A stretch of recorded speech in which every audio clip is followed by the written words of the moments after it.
Beaucoup de questions reviennent sur toutes les lèvres des Algériennes et des Algériens à la suite de la libération surprenante de Boualem Sansal. La présidence algérienne avait négocié avec la présidence allemande la libération de Boualem Sansal. Abdelmajid Tebboune a reçu des signaux très clairs de la part de la République fédérale d'Allemagne. On expliqué à Abdelmajid Tebboune que sa visite, qui est en cours de négociation depuis pratiquement une année maintenant, sa visite à Berlin ne pourrait pas avoir lieu si Abdelmajid Tebboune ne remet pas en liberté ou ne libère pas Boualem Sansal. La présidence allemande et les autorités allemandes ont été claires là-dessus. En clair, l'Allemagne a dit à Tebboune, on ne peut pas t'accueillir tant que tu emprisonnes encore et toujours Boualem Sansal. C'est la condition sine qua non qui déterminait la visite, le déroulement, la possibilité même d'une visite d'État d'Abdelmajid Tebboune en Allemagne, c'est que Abdelmajid Tebboune avait compris que sa visite d'État en Allemagne n'aura jamais lieu,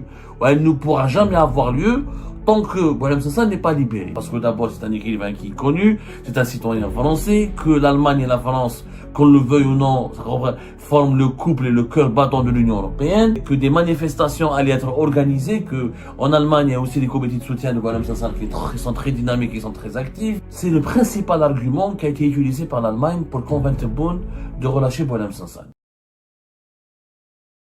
Beaucoup de questions reviennent sur toutes les lèvres des Algériennes et des Algériens à la suite de la libération surprenante de Boualem Sansal. Elle n'est pas surprenante pour ce qu'elle constitue, elle est surprenante pour ce qu'elle représente comme enjeu politique, comme enjeu diplomatique, et en raison de son mode opératoire. Les Algériennes et Algériens jusqu'à maintenant sont ébahis par cette manière avec laquelle Abdelmajid Tebboune et le président algérien, la présidence algérienne avait négocié avec la présidence allemande la libération de Boualem Sansal 48 heures uniquement après un appel amical lancé par le président allemand Abdelmajid Tebboune, lui demandant d'accorder une grâce présidentielle à titre humanitaire à Boualem Sansal pour lui permettre par la suite de pouvoir voyager, quitter l'Algérie afin de se soigner en Allemagne, lui, dont l'état de santé est très inquiétant puisqu'il souffre d'un cancer de la prostate qui pourrait mettre sa vie en danger. Les Algériens et Algériens se posent beaucoup de questions. Effectivement, qu'est-ce qui se passe? Comment se fait-il? Est-ce que c'est normal tout ce qui s'est passé? Pourquoi ça s'est passé comme ça? On ne peut pas comprendre la bienveillance ou le compromis auquel Abdelmajid Tebboune avait accepté de céder on ne peut pas comprendre le geste favorable qu'Abdelmajid Tebboune avait accordé à l'Allemagne sans parler de son projet qui lui tient à cœur, cette visite d'État en Allemagne qui est en cours de préparation depuis l'été 2025. Abdelmajid Tebboune a reçu des signaux très clairs de la part de la République fédérale d'Allemagne.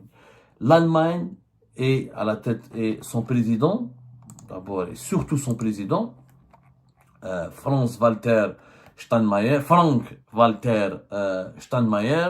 ont expliqué à Abdelmajid Tebboune que sa visite, qui est en cours de négociation depuis pratiquement une année maintenant, et qui a été annoncée au cours de l'été 2025, mais qui est en cours de négociation et de préparation depuis une année, que sa visite à Berlin ne pourrait pas avoir lieu si Abdelmajid Tebboune ne remet pas en liberté ou ne libère pas Boualem Sansal.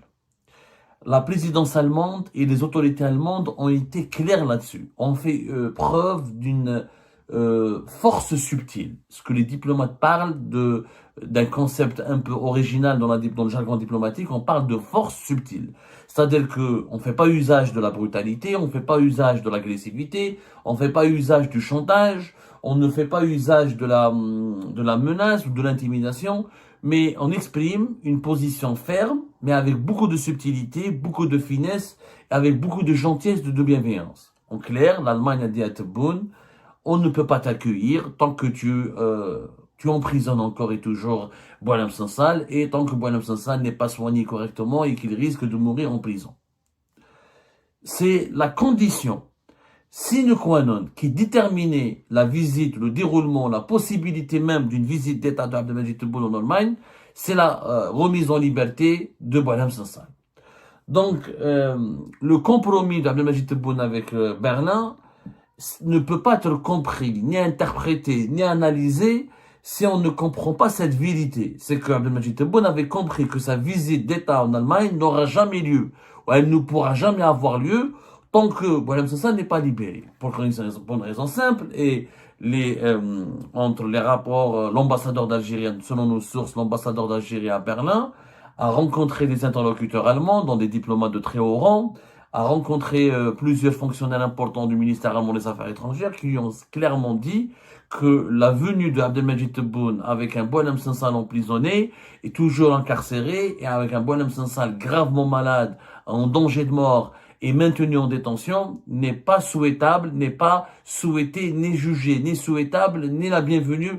Elle n'est pas jugée souhaitable par l'Allemagne. En clair, Abdelmajid Tebboune n'est pas le bienvenu en Allemagne et les Allemands sont très subtils.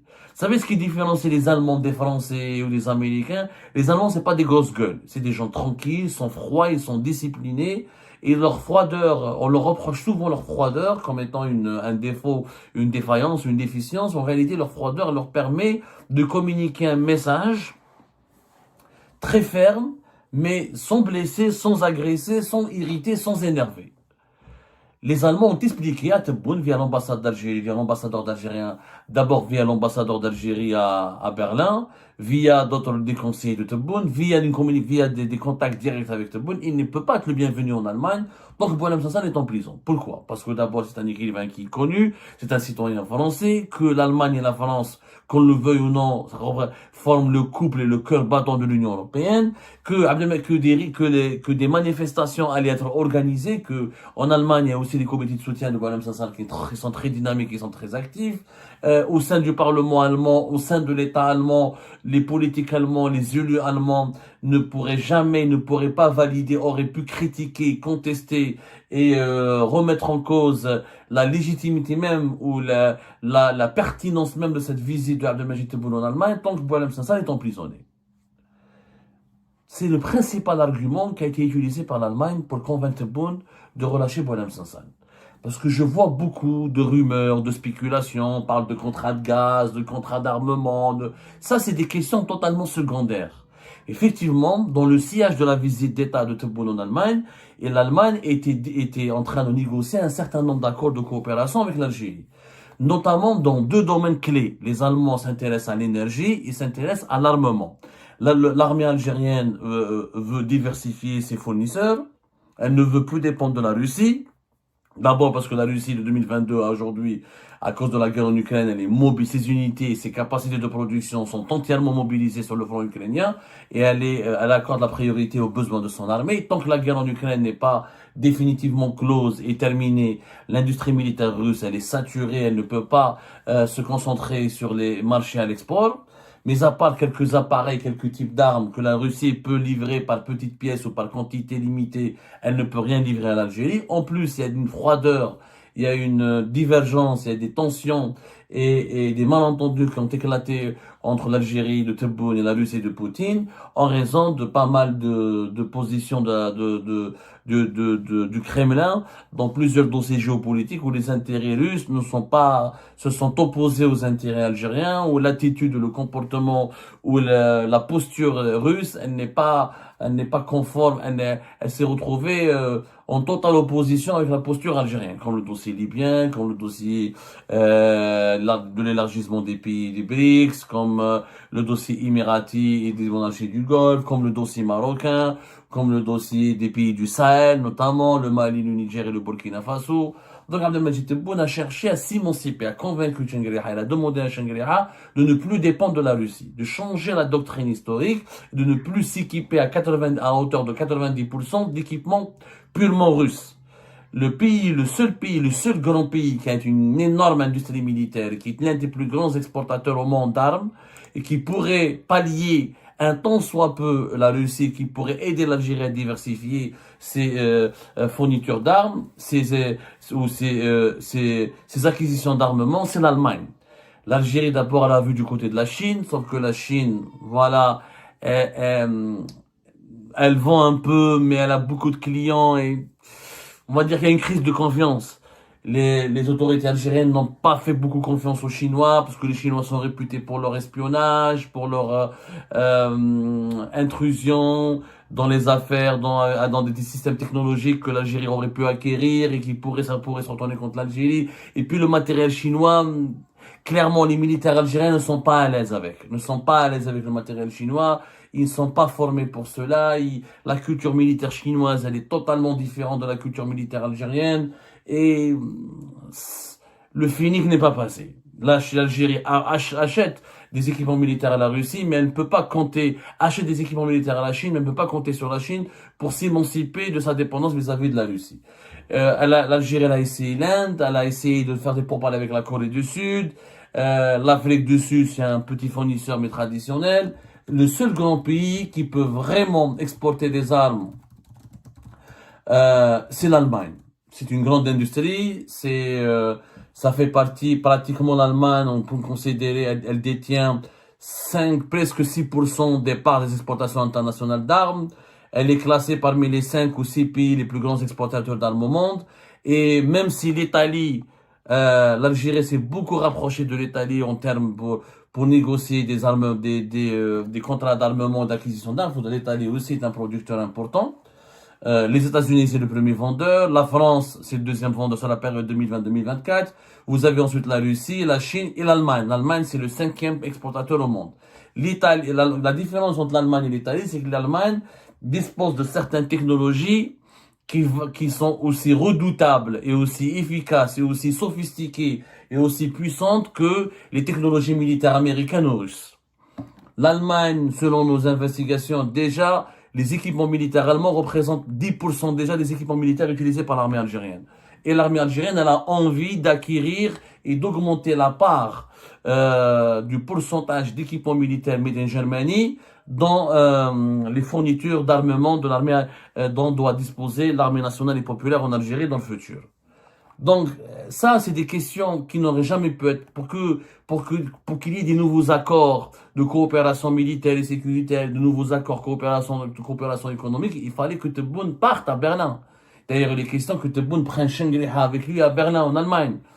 Et en plus, il y a la question de l'énergie. L'Allemagne a, au niveau du développement des énergies renouvelables, de l'hydrogène vert, des nouvelles exploitations du gaz naturel, l'Allemagne dispose d'un certain nombre de technologies dont l'Algérie a cruellement besoin pour explorer ou exploiter de nouvelles réserves. Mais tous ces deux domaines, soit l'énergie ou l'armement, sans une visite d'État de Tebboune à Berlin, rien d'officiel et de très ambitieux ne peut être concrétisé entre les deux pays. Et les Allemands l'ont fait comprendre à Tebboune, très gentiment, fermement, mais subtilement. Mon ami, Tebboune, on ne peut pas t'accueillir parce que tu traînes une grosse casserole qui est Boualem Sansal. C'est un écrivain connu, il est citoyen français, la France est un partenaire important pour nous, pour l'Union européenne, le Parlement européen va nous exercer des pressions et demande régulièrement la libération de Boualem Sansal. On ne pourra pas dérouler, l'Allemagne n'était pas capable de dérouler le tapis rouge à Abdelmajid Tebboune sans trouver une solution pour le cas de Boualem Sansal. Et d'ailleurs, la libération de Boualem Sansal par l'Allemagne aurait pu, ça allait servir à l'Allemagne ça va renforcer l'influence diplomatique de l'Allemagne et ça va permettre à l'Allemagne de gagner une stature réelle, c'est-à-dire de s'imposer comme le médiateur européen le plus crédible et le plus sérieux et le plus influent en Afrique du Nord. Étant donné que la France, elle est en recul partout en Afrique, notamment dans la région du Sahel, étant donné qu'elle a des relations très compliquées avec ses anciennes colonies en Afrique du Nord, pour l'Union européenne, pour l'Europe, une Allemagne forte, respectée, considérée, qui déploie un réseau diplomatique important en Afrique du Nord, et qui a des outils, qui a des réseaux, et qui a accès à des carnets d'adresses, ou qui a accès aux pouvoirs locaux, qui a des connexions puissantes avec les pouvoirs locaux, c'est très important pour l'Union européenne, et pour la sécurité de l'Union européenne, et pour les intérêts de l'Union européenne.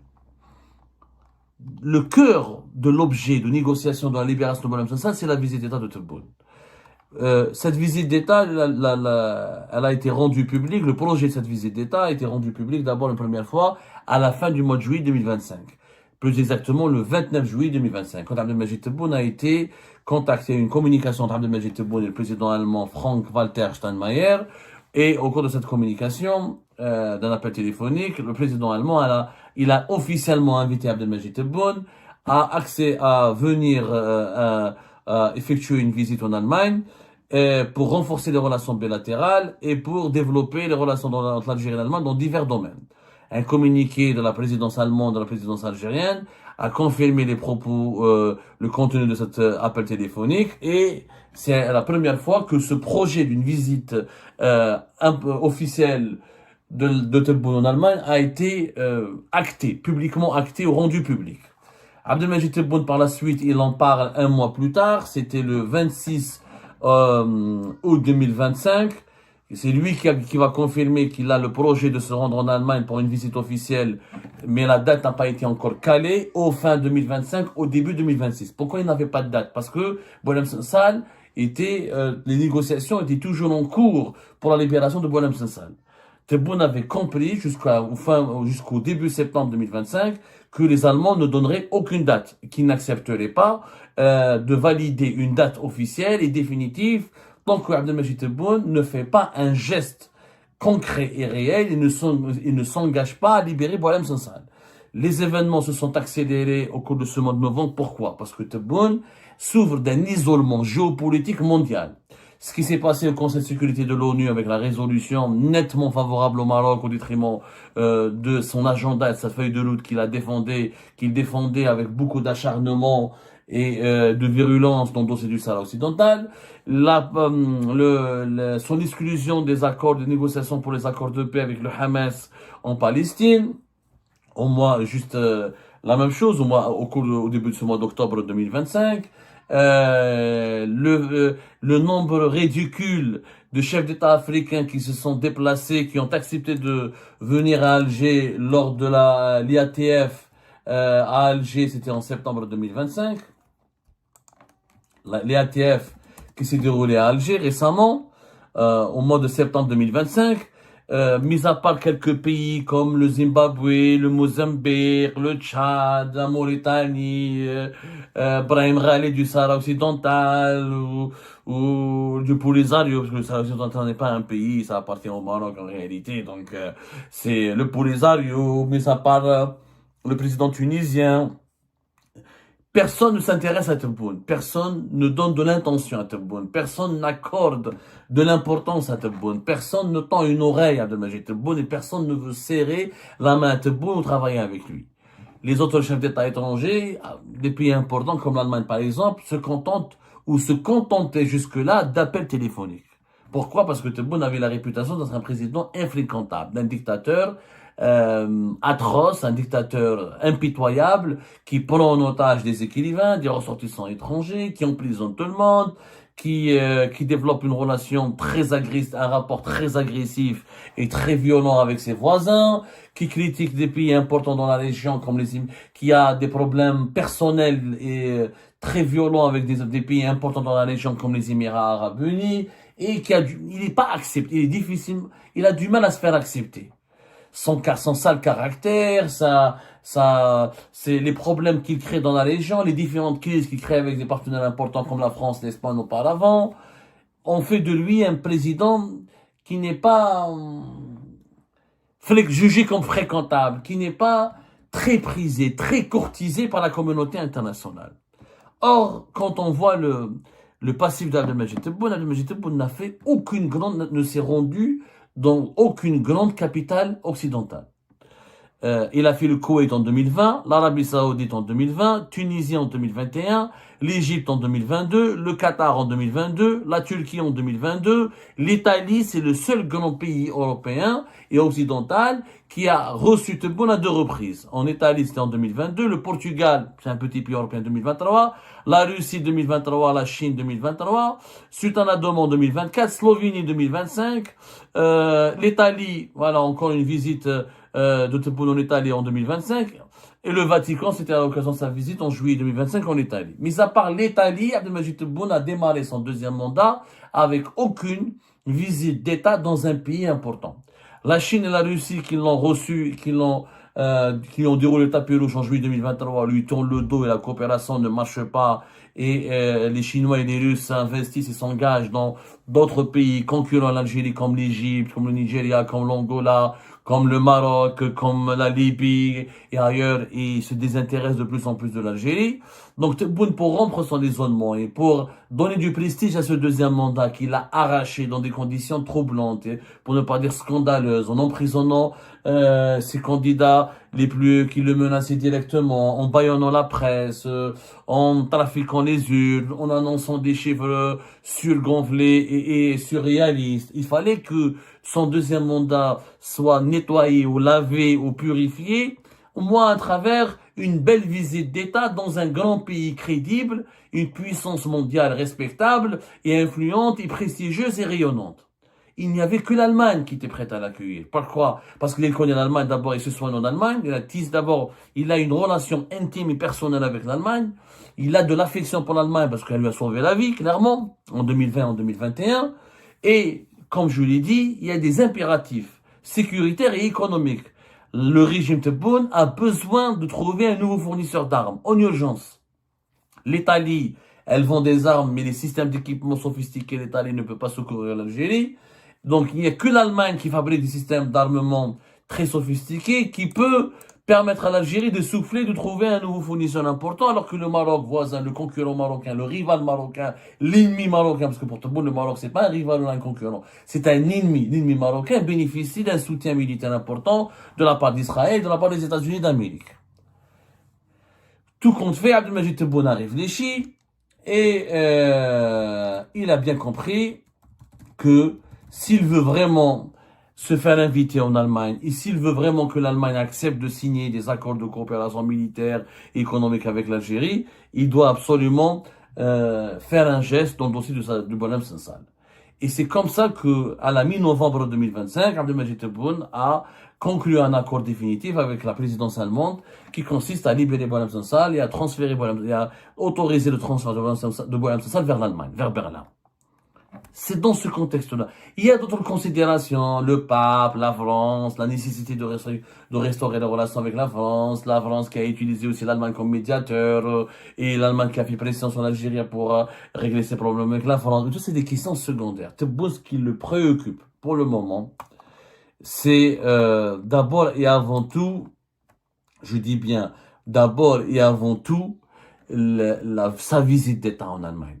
Il a envie d'une belle visite d'État, d'une importante visite d'État en Allemagne, d'abord pour prendre sa revanche sur ses visites d'État sur sa visite d'État qui a été annulée à Paris, et il veut prendre sa revanche sur son l'échec par rapport aux États-Unis d'Amérique, parce qu'il n'a jamais pu obtenir de la part des Américains la permission ou le feu vert d'organiser ou de lui ouvrir les portes de la Maison Blanche.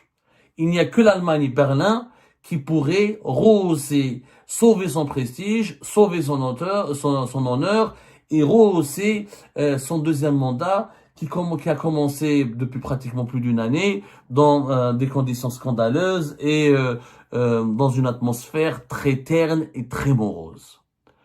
C'est cela la vérité qui a conduit à la libération de Bonhomme Sansal.